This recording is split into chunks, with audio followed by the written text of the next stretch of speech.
Food with Rupsana. আমি সেই রূপসানা আবারও হাজির হলাম প্রত্যেক দিনের মতন দারুণ স্বাদের দুধ চিতই পিঠা রেসিপি নিয়ে। বন্ধুরা, এখানে আমি একটা পিঠা তুলে নিয়েছি আর কেটেও দেখাচ্ছি কতটা সুন্দর হয়েছে, একদম মুখে দিলেই মিলে যাবে। দেখতে পাচ্ছেন বন্ধুরা কতটাই লোভনীয় হয়েছে।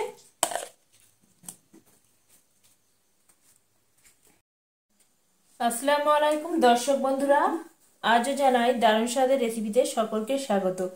আজকের আমি চিতই পিঠা করে দেখাবো বন্ধুরা, আপনারা দেখতে থাকুন আমি কিভাবে বানাই। এখানে আমি এই বাটি মেপে এক বাটি, আমরা যে নর্মাল চালের ভাত খাই সেই চালের ভাত, আজকে সেই চাল দিয়ে আজকের আমি চিতই পিঠা বানাবো। আপনারা তো আতপ চাল দিয়ে বানান, আজকের আমি একদম ভাতের চাল দিয়ে বানাচ্ছি বন্ধুরা।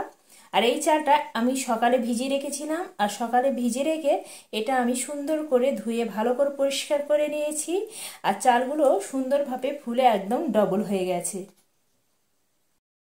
চালগুলো বাটার জন্য আমি এখানে একটা মিক্সিং জার নিয়েছি। মিক্সিং জারের মধ্যে সে আগে থেকে ভিজানো চালগুলো আমি মিক্সিং জারের মধ্যে দিয়ে সুন্দর করে একটা একদম মিহি পেস্ট করে নেব।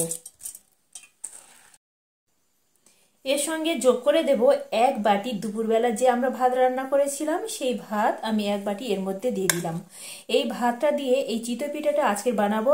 আর এই ভাত দিয়ে তৈরি করলে বন্ধুরা খুবই নরম আর সফট আর ছিদ্রযুক্ত, অসংখ্য ছিদ্রযুক্ত এই চিতই পিঠাগুলো হয়। আর খেতে বন্ধুরা একদম অসম্ভব মজাদার হবে। ভাত আর চাল দিয়ে একসঙ্গে আমি সুন্দর করে একটা মিহি পেস্ট তৈরি করে নেব। এখানে আমি চাল আর ভাতটা দিয়ে সুন্দর করে একটা মিহি পেস্ট করে নিয়েছি। এবার আমি এটা একটা পাত্রে ঢেলে নেব।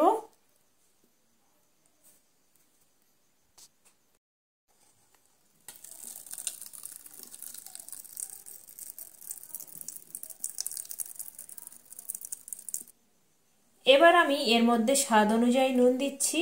নুনটা দিয়ে আমি চামচটা দিয়ে সুন্দর করে এই ব্যাটারটা ফেটে নিচ্ছি। যত সুন্দরভাবে ফেটাবে চিতই পিঠেগুলো খুবই একদম ফুলকো ফুলকো আর নরম জালিদার হবে। এখানে আমি যোগ করে দেব হাফ চা চামচ বেকিং পাউডার। বেকিং পাউডারটা দিলে এই পিঠাগুলো খুবই সুন্দর নরম হয়। এবার আমি বেকিং পাউডারটা দিয়ে আবারও সুন্দর করে ফেটে নিচ্ছি। এখানে আমার চিতই পিঠের ব্যাটারটা দেখতে পাচ্ছেন বন্ধুরা, ঠিক এইভাবে আমি ঘনত্ব রেখেছি। এর থেকে বেশি ঘন হবে না আর বেশি পাতলাও হবে না। এই শীতের সময় এই চিতই পিঠেটা খেতে খুবই বন্ধুরা খুবই ভালো লাগে। আর বাঙালিরা এমন কোনো বাঙালি নেই যে পিঠে ভক্ত নয়, আমরা সবাই পিঠে ভক্ত। ব্যাটারটা আমার একদম রেডি হয়ে গেছে। এবার আমি ব্যাটারটা এক সাইড করে নিচ্ছি। চিতই পিঠা তৈরি করার জন্য আগে থেকে একটা আমি কড়া বসিয়ে দিয়েছি। কড়াটা আমার গরম হয়ে গেছে। কড়ার মধ্যে অল্প একটু তেল আমি ব্রাশ করে নিয়েছি। এবার আমি এভাবে একটা গোল হাতা নিয়েছি আর এই এক হাতা ব্যাটার আমি এই কড়ার মধ্যে দিয়ে দিলাম।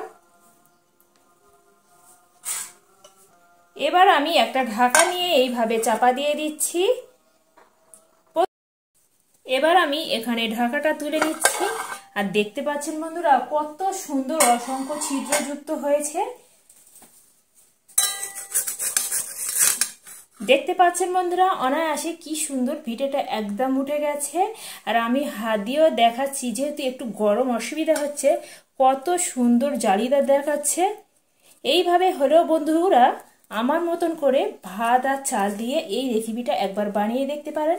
যারা একদম চিতই পিঠা করতে একদম সফল হন না, ঠিক আমার মতন টিপস অ্যান্ড টিপস সহকারে করবেন। আশা করি তাদের প্রত্যেকে আমার মতন করে এই চিতই পিঠেটা একদম পারফেক্ট হবে। আর দেখতে মাশাআল্লাহ কতটাই লোভনীয় হয়েছে আর কত সুন্দর নরম দেখুন, আর বাইরে থেকে কতটাই মুচমুচে, দেখেই বুঝতে পাচ্ছেন। বন্ধুরা একটা কথা বলে দিই, আগে প্রথমে আমি একবার তেল ব্রাশ করে নিয়েছিলাম, আর কিন্তু তেল আমি ব্রাশ করব না। একই কড়ার মধ্যে আবারও একটা তৈরি করে দেখাচ্ছি বন্ধুরা। আবারও এক হাতা ব্যাটার নিয়ে কড়ার মধ্যে দিয়ে দিলাম। কড়ার মধ্যে দিয়ে আমি সঙ্গে সঙ্গে একটা ঢাকা নিয়ে এইভাবে চাপা দিয়ে দেব। চাপা দিয়ে এটা কিছুক্ষণের জন্য কুক হতে দেব।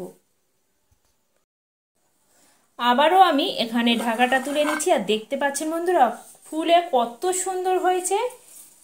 এটা আমার দ্বিতীয় পিঠা। দেখতে পাচ্ছেন বন্ধুরা কত সুন্দর ফুলে উঠেছে আর কতটাই ছিদ্রযুক্ত হয়েছে, আপনারা দেখেই বুঝতে পাচ্ছেন। তৈরি হয়ে গেল দারুণ স্বাদের ফুলকো ফুলকো নরম নরম চিতই পিঠা। এইভাবে করে সমস্ত আমি পিঠাগুলো বানিয়ে ফেলবো, তারপরে আপনাদের কাছে ফিরে আসছি। এখানে আমি সমস্ত চিতই পিঠাগুলো একদম রেডি করে নিয়েছি আর দেখতে পাচ্ছেন বন্ধুরা কত সুন্দর চিতই পিঠাগুলো আমার এখানে রেডি হয়ে গেছে আর একদম ফুলকো ফুলকো জালিদার হয়েছে।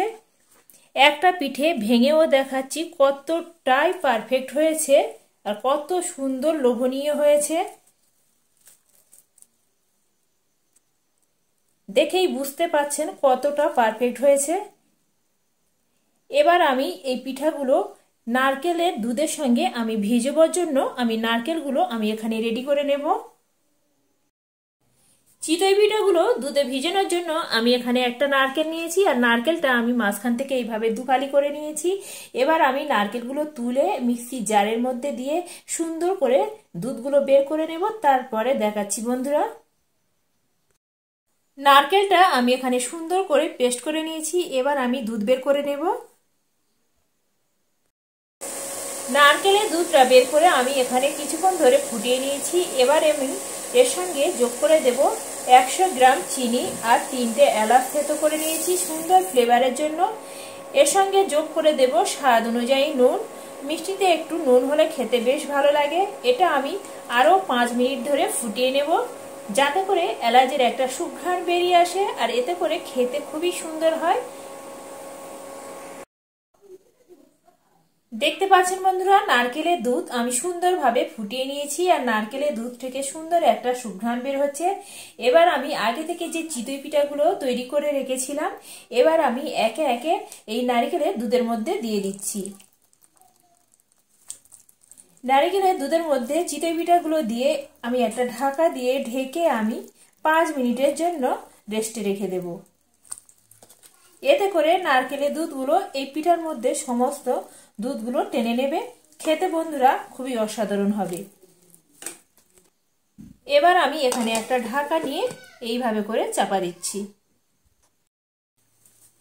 এখানে আমি ঢাকাটা তুলে নিচ্ছি আর দেখতে পাচ্ছেন বন্ধুরা নারকেলের দুধগুলো একদম খেয়ে পিঠাগুলো একদম টইটম্বুর হয়ে গেছে। বন্ধুরা আমার এই দুধ চিতই পিঠা রেসিপিটি যদি ভালো লেগে থাকে বন্ধুরা একটা লাইক কমেন্ট শেয়ার করতে ভুলবেন না। আমার নতুন নতুন ভিডিও পেতে গেলে চ্যানেলটি সাবস্ক্রাইব করবেন বন্ধুরা, প্লিজ বন্ধুরা প্লিজ। বন্ধুরা এখানে আমি একটা পিঠা তুলে নিয়েছি আর কেটেও দেখাচ্ছি কতটা সুন্দর হয়েছে, একদম মুখে দিলেই মিলে যাবে। দেখতে পাচ্ছেন বন্ধুরা কতটাই লোভনীয় হয়েছে।